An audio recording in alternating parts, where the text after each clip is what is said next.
Se hoje você está se sentindo esgotado pelas palavras negativas que foram lançadas contra você ao longo dos anos, quero que ouça com atenção. Você é amado, você tem valor, você é precioso aos olhos de Deus. Agora permita-me tocar em uma ferida que muitos carregam em silêncio, as marcas deixadas pelas palavras destrutivas de outras pessoas. Alguns de vocês ouviram maldições lançadas com crueldade. Outros foram alvo de críticas, fofocas ou comentários desrespeitosos, sem qualquer empatia ou consideração pelo impacto emocional que isso causaria. Talvez você tenha sido constantemente desvalorizado, diminuído ou ferido verbalmente. Se esse for o seu caso, se você já foi atingido por palavras duras, injustas ou maldosas, quero que se lembre de uma verdade imutável. No fim das contas, o que prevalece não são as palavras dos homens, mas sim a palavra de Deus. Escritura declara: a erva seca, a flor murcha, mas a palavra do nosso Deus permanece para sempre. Isaías 40:8. Portanto, mesmo que tenham falado contra você, tentado desencorajá-lo ou te jogado ao chão com palavras, o que tem autoridade final sobre a sua vida é a palavra do Senhor, não as opiniões humanas. A voz de Deus tem o poder supremo. Ela é eterna, verdadeira e capaz de cancelar qualquer sentença negativa que tenha sido lançada sobre você. Então, eu te convido a renovar a sua mente através da palavra de Deus. Descubra o que ele diz a seu respeito. Busque sua identidade em Cristo. Você sabia que a Bíblia diz que você é amigo de Jesus? Veja João 15:15. Já não vos chamo servos, porque o servo não sabe o que faz o seu senhor. Mas tenho-vos chamado amigos, porque tudo quanto ouvi de meu Pai vos dei a conhecer. Para aqueles que foram rotulados de fracos, escute o que está escrito em Filipenses 4:13. Posso todas as coisas naquele que me fortalece. E para os que disseram que você nunca vai conseguir vencer, ou que sua vida está fadada ao fracasso, ouça Romanos 8:37. Em todas estas coisas somos mais que vencedores, por meio daquele que nos amou. Se alguém afirmou que desgraças te seguem, lembre-se do Salmo 23:6. Certamente que a bondade e a misericórdia me seguirão todos os dias da minha vida. Querido irmão, querida irmã, a Bíblia tem muito a dizer sobre quem você é em Deus. E tudo o que ela declara é mais poderoso do que qualquer crítica, qualquer palavra amarga ou julgamento humano. Você é cuidado, você é amparado, você não está só, e você é profundamente amado, tanto que Jesus entregou a própria vida por você. Agora quero destacar uma figura marcante da Bíblia, o rei Davi. Em Atos 13:22, ele é descrito como um homem segundo o coração de Deus. Pense nisso. Imagine ser reconhecido dessa forma, alguém que agrada profundamente o coração de Deus.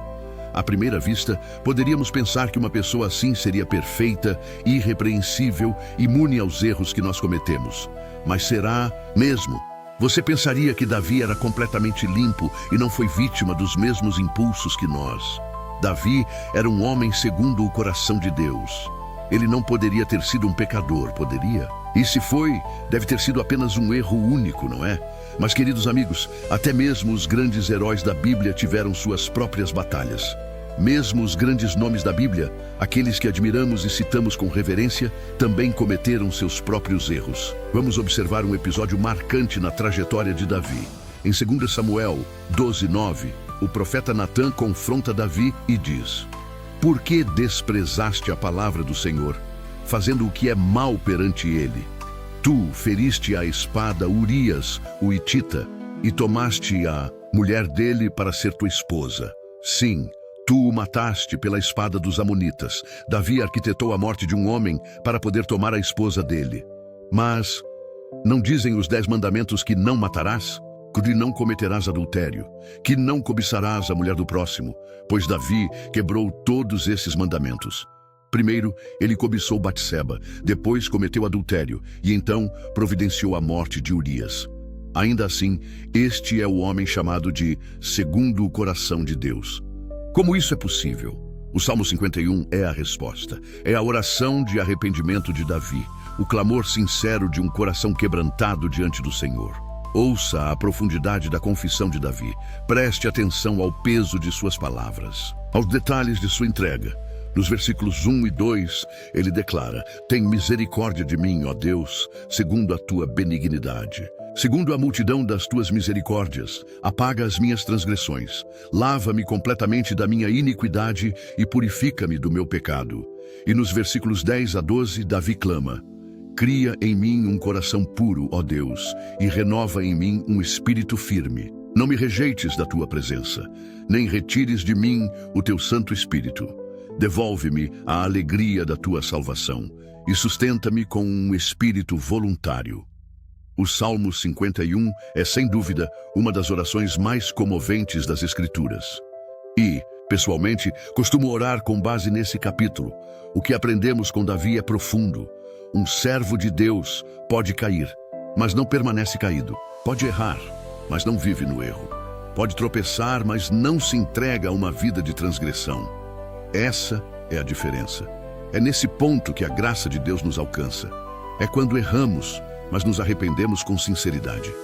Quando pecamos, mas nos voltamos para Ele com humildade.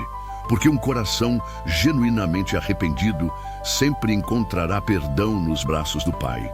E então eu te pergunto, o que fazer quando tudo parece te contrariar? Quando você luta, mas a vitória parece distante? Já sentiu que sempre que está se alinhando com o propósito de Deus, vem uma nova batalha? Vem uma nova tentação? Aí vem o pecado tentando te desviar e te tirar do caminho certo. Você já teve daqueles dias em que é só uma luta, onde tudo é uma luta. Sua jornada para o trabalho parece uma luta. Você chega ao trabalho e o dia está hostil. Você chega em casa e algo inesperado acontece. Uma carta inesperada, uma conta inesperada. Já vivi dias em que me senti inabalável. Momentos em que parecia que eu podia alçar voo como as águias. Dias em que, ao orar, sentia como se tocasse os portais celestiais. 10 minutos passavam, 20 minutos iam embora, e ainda assim eu sentia como se minha oração estivesse apenas começando. Esses são os dias em que me sinto como um derrubador de gigantes, fortalecido, impulsionado pelo sopro do Espírito Santo. Mas também existem outros dias nos quais, ao tentar orar, parece que falo diante de um muro de pedra e minhas palavras apenas retornam sem rumo. Você já viveu um dia em que tudo parece uma batalha, uma luta constante? Você tenta se aprofundar na palavra, mas se torna difícil. Você busca orar, mas tudo vira resistência. Coloca um louvor para tocar, mas sua alma continua travando guerra. E aí, o que se faz nesses momentos? Há dias em que me pergunto se Deus realmente me perdoaria mais uma vez. Dias em que me sinto sobrecarregado, como se o erro tivesse deixado uma cicatriz profunda, uma sombra que não sai. Já tive dias em que questionei se Deus realmente desejaria restaurar alguém como eu. Alguém que carrega lutas internas e falhas. E, sinceramente, acredito que Davi também passou por dias assim. Muitas vezes. Porque se você ler o que está escrito no Salmo 18:6, verá: na minha aflição, clamei ao Senhor, gritei por socorro ao meu Deus. Ele escutou minha voz desde o seu templo, meu grito chegou até os seus ouvidos. Davi era um homem profundamente marcado por dores e dificuldades. Veja também o Salmo 27:7. Ouve a minha voz quando clamo, Senhor. Tem compaixão de mim e responde-me. E por muito tempo eu me perguntava, por que Davi clamava tanto? Porque tantos dos seus salmos estão impregnados de apelos, de súplicas desesperadas. Mas à medida que amadureci na fé, percebi algo essencial. Muitos de nós, como Davi, atravessaremos lutas maiores do que a nossa capacidade de resolver. Passaremos por circunstâncias em que nada mais podemos fazer, apenas resistir, esperar ou chorar. E é sobre isso, sobre essa batalha interna contra o pecado, que quero refletir contigo agora. Me alegra saber que a Bíblia é honesta sobre essa luta. Em Romanos 7:15 está escrito: porque nem mesmo compreendo o que faço, pois não faço o que desejo, mas sim o que detesto. E mais à frente, nos versos 18 a 19. Sei que em mim, isto é, na minha carne, não habita bem algum. Pois tenho o querer, mas não o realizar. O bem que desejo não faço, porém o mal que não quero, esse pratico. Isso é surpreendente. O apóstolo Paulo, o homem que viu milagres acontecerem pelas mãos dele, confessa essa mesma luta que eu e você enfrentamos. Ele também teve dias bons, dias em que curava enfermos, enfrentava demônios e pregava com autoridade. Mas teve dias escuros, Dias em que parecia dar um passo adiante e dois para trás. Contudo, eis a verdade. Provérbios 24:16 afirma: porque o justo pode cair 7 vezes e tornar a se levantar, mas os ímpios tropeçam quando vem a desgraça. Mesmo que tropeçarmos, só nos reerguemos em Jesus. Mesmo que falhemos, é nele que encontramos novo ânimo. Mesmo que sejamos fracos, é nele que a força, nosso chão firme, nossa base inabalável, é Cristo. E assim, humildemente oramos. Senhor Jesus, Mestre, desejamos escutar a Tua voz. Fala conosco hoje, sussurra aos nossos corações, Pai. Cada vez que abrimos Tua palavra, queremos mais do que letras, queremos revelação. Alguém agora te escuta, em silêncio, e precisa de direção, precisa de consolo. Guia essa pessoa, Senhor, a abrir as Escrituras e perceber que o Senhor ainda fala. Pois está escrito: as minhas ovelhas ouvem a minha voz, eu as conheço, e elas me seguem. Como teu rebanho, ansiamos por ouvir tua voz sobre nossa casa, nossos filhos, nosso futuro. Não queremos outra voz, queremos só a tua. Mestre, pode trazer restauração aos nossos lares, sua voz pode nos ressuscitar e reavivar. E assim, permanecendo firmes na tua palavra, oramos e dizemos: fala, Senhor, fala-nos através da tua palavra. Corrige-nos através da Tua palavra. Ensina-nos através da Tua palavra, Mestre.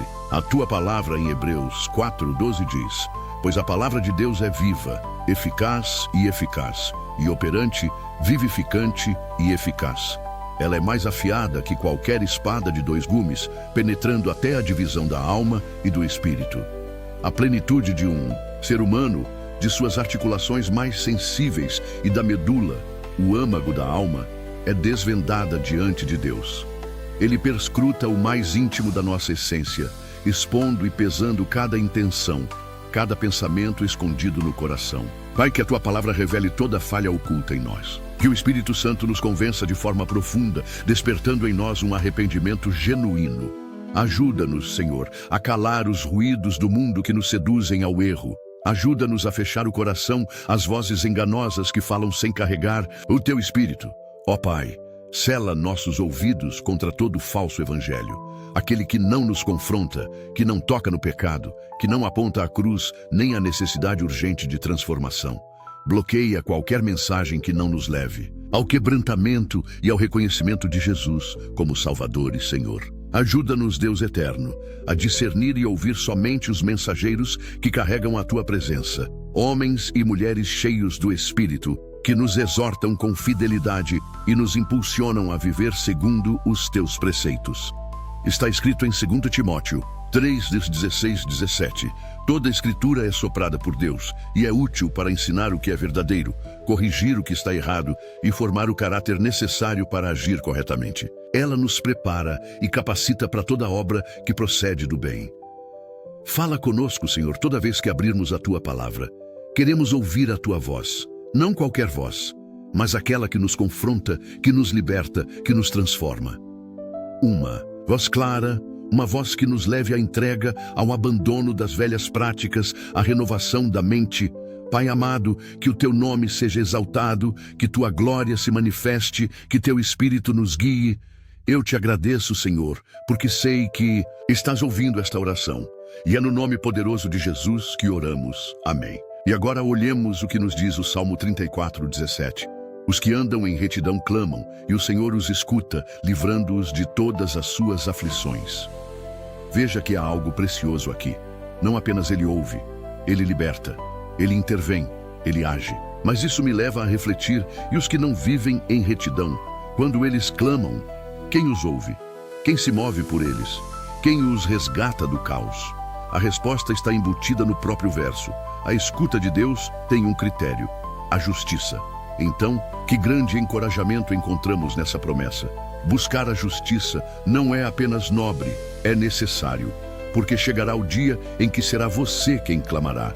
E se seu coração tiver sido moldado na verdade, na integridade, na rendição, o Senhor ouvirá sua voz. O Pai Celestial deu ao seu povo, os que o seguem com sinceridade, o direito de invocá-lo nas tempestades da vida. Repare, eu disse seu povo. Aqueles que amam mais a santidade do que os aplausos, que desejam mais a presença de Jesus do que os prazeres passageiros. E aqui não se trata de perfeição, mas de direção. O justo é aquele cujo anseio profundo está voltado para o céu, cuja bússola aponta para Cristo e não para si mesmo. Porque os retos clamam e o Senhor responde. Ele não os abandona, Ele não os ignora, Ele os livra, mas há uma condição, e essa condição é viver em justiça. Então eu te pergunto, você é uma mulher justa, um homem justo, e não estou falando da justiça baseada em seus próprios méritos. Não daquela que Isaías 64:6 descreve quando diz: todos nos tornamos como impuros, e nossos atos de justiça são como trapos manchados, murchamos como folhas, e nossos pecados nos arrastam como o vento. Isso é autojustiça. É quando nos achamos bons por nós mesmos e não pela graça. É quando usamos méritos como escudo e não o sangue de Cristo. Próprios olhos, não de acordo com a palavra de Deus, mas de acordo com os padrões que você estabeleceu. Este não é o tipo de justiça que desejamos ou precisamos. Como filhos da fé, somos chamados a buscar o tipo de integridade que agrada ao coração de Deus, despindo-nos de qualquer vestígio de vaidade, presunção ou justiça própria. Devemos desejar a retidão que vem do alto, aquela que nos habilita a atrair o olhar atento do Senhor. E 2 Coríntios 5:21 declara: aquele que não conheceu o pecado, ele o tornou pecado por amor a nós, para que nele fôssemos feitos justiça de Deus. Perceba as palavras, nele.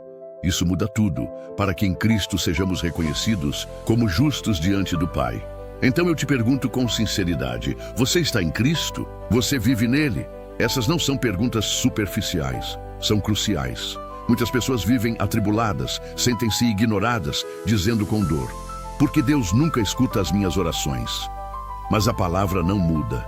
Em Salmo 34:17, lemos: os justos clamam, e o Senhor os ouve e os livra de todas as suas tribulações. E voltamos ao ponto essencial. A justiça é o critério, e Jesus é a fonte. Sem estarmos inseridos em Cristo, rendidos, obedientes, entregues, jamais seremos revestidos da justiça que move o céu. Sem paixão por Ele, sem rendição verdadeira, a justiça nunca será realidade em nós. Veja, as circunstâncias da sua vida não determinam se Deus é bom. Ele é bom. Sempre foi, sempre será. Ele é digno de ser exaltado, não por causa do que Ele faz por nós, mas por quem Ele é em essência. E aqui está o nosso erro comum. Tentamos julgar Deus pelos parâmetros humanos. Com as pessoas, tendemos a medir gentileza por ações, mas com Deus, a matemática é diferente. O não de Deus também é resposta, e muitas vezes é o maior ato de amor que Ele pode nos dar. Ele te diz não porque te ama. Ele te impede porque está te guardando. Você pode estar orando por algo que aos teus olhos parece bom, mas que aos olhos de Deus é um laço. Aquela porta que você queria, aquele relacionamento, aquela conquista. Tudo isso pode parecer bênção, mas na eternidade seria um fardo, um tropeço. Por isso nunca compare Deus aos homens. Nunca avalie Deus pelas lentes da sua dor ou dos seus desejos frustrados. Eu te digo isso para reacender a esperança no teu coração, para te lembrar de quem é o nosso Deus, majestoso, soberano, infinitamente santo. Devemos honrá-lo pela sua grandeza, temê-lo com reverência e adorá-lo com gratidão, porque mesmo sendo tão elevado, ele se inclina para nos ouvir. Deus tem sido fiel. Ele nunca nos deixou sem direção. Por meio da sua palavra, Ele nos advertiu sobre o inimigo e seus esquemas perversos. Ele nos revelou as armadilhas, as estratégias, os disfarces do adversário. Para quê? Para que não sejamos pegos desprevenidos. E mais do que isso, Ele também nos concedeu todas as armas necessárias para resistir, todos os instrumentos espirituais para perseverar. A declaração mais clara sobre essa batalha invisível está em Efésios 6:12. Porque a nossa luta não é contra carne nem sangue, mas contra principados, potestades, dominadores deste mundo tenebroso e contra forças espirituais do mal nas regiões celestiais. Esta guerra é real e é travada em um campo que os olhos não veem, mas Deus já preparou tudo o que você precisa para permanecer firme. De forma simplificada, quando falamos sobre batalha espiritual, o homem ou a mulher de fé estará envolvido em um confronto contra estruturas sombrias de poder, contra forças organizadas que operam nas trevas espirituais. Lutamos não contra seres humanos, mas contra hierarquias espirituais malignas. E sejamos sinceros, à primeira vista, essa descrição parece intimidadora. Parece até haver graus e patentes no exército das trevas. Essa lista, que inclui principados, potestades e exércitos do mal nos lugares celestiais, pode parecer fora do nosso alcance. E talvez você esteja se perguntando aí do outro lado: se já é difícil para mim viver uma vida reta, como poderei enfrentar essas potências espirituais? Alguns talvez digam: esse tipo de confronto é para os grandes da fé, tipo Elias, Moisés ou o apóstolo Paulo. Mas permita-me trazer luz sobre essa verdade. Você também foi chamado, você foi capacitado, você foi revestido para essa guerra. A primeira coisa que precisamos internalizar é que, como filhos do Altíssimo, carregamos uma ameaça real para o inimigo. Você é perigoso para o reino das trevas. E você é poderoso, não por mérito próprio, mas porque aquele que habita em você é maior que aquele que atua no mundo. Cristo em você é a sua força. Cristo em você é a sua armadura. Efésios 6:12 nos inclui claramente: nossa luta não é contra carne e sangue.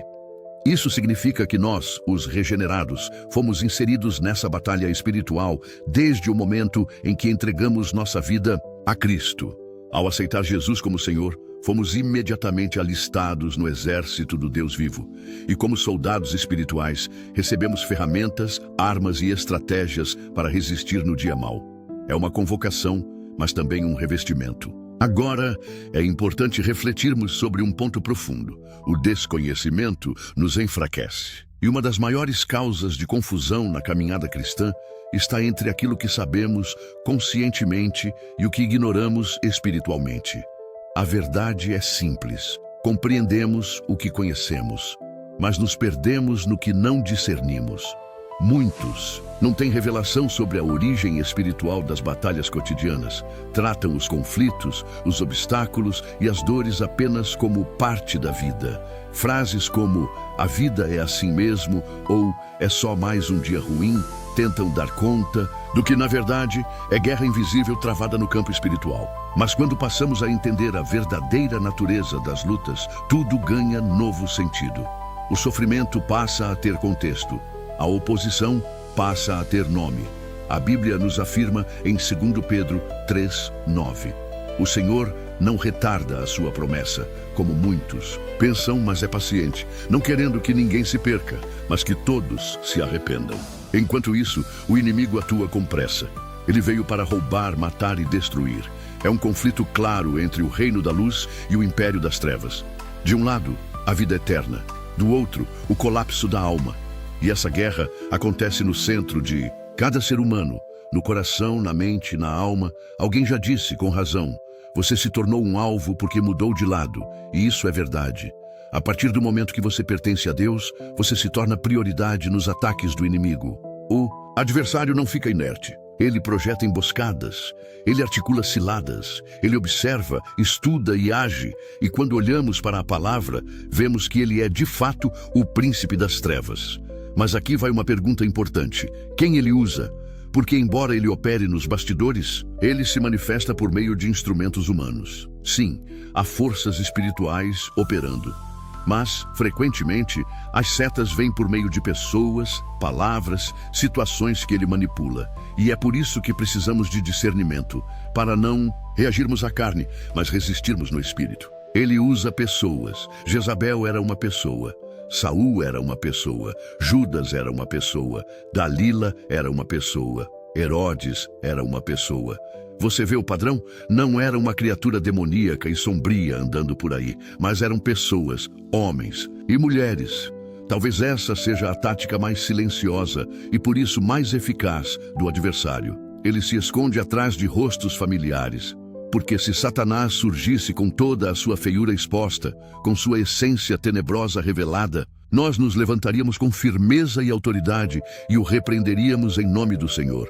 Mas ele é astuto, ele opera de forma sutil, através de pessoas. Pessoas que muitas vezes nem percebem que estão sendo instrumentos momentâneos de distração, divisão ou ferida.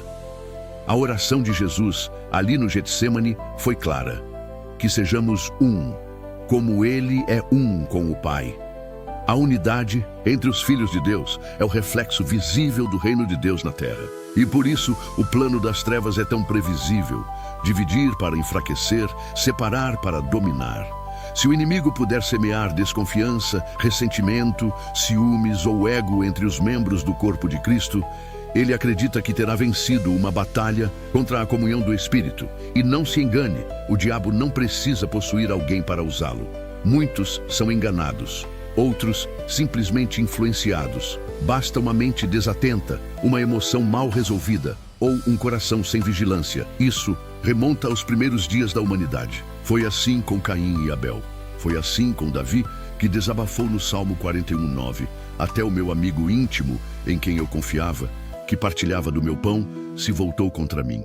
Foi assim com o apóstolo Paulo, que foi frustrado por Alexandre, o latoeiro, 2 Teme 4:14. E também viveu momentos de atrito com Barnabé, Atos 15, e até mesmo com Pedro, Gálatas 2. O que isso nos revela? Que o inimigo não desiste facilmente. Ele usará todas as brechas, até mesmo nossos relacionamentos mais próximos, para tentar parar o avanço do reino. Mas essa não é a única estratégia. O diabo é o arquiteto do engano. Desde o Éden, sua arma favorita tem sido a mentira. E também nos alerta que ele se disfarça de anjo de luz. Sim, ele teve a audácia de tentar o próprio Jesus 3 vezes no deserto, manipulando a Escritura, tentando inverter a verdade. Mas nosso Senhor resistiu. Ele respondeu com a palavra. E assim nos mostrou como vencer, com discernimento, fé e obediência. Não podemos ignorar as artimanhas do diabo. Ele é, como diz a palavra, pai da mentira. Foi por meio de sua sedução que Eva cedeu ao fruto proibido. E se não estivermos atentos, se não estivermos enraizados na verdade, corremos o risco de repetir os mesmos erros. E se ele falhar no engano, tentará outro caminho. Ele sempre voltará por uma nova direção. Mas escute bem, você foi chamado, você foi capacitado, você foi separado. Você é perigoso para o inferno. Você é forte, não por si, mas porque o Espírito de Cristo habita em você. Maior é o que está em você do que aquele que está no mundo. Se essa mensagem tocou sua alma, compartilhe. Alguém ao seu redor pode estar enfrentando uma batalha, invisível agora. Seja você a voz de luz no meio da escuridão. E lembre-se, permaneça vigilante, porque o reino está em movimento e você faz parte dele.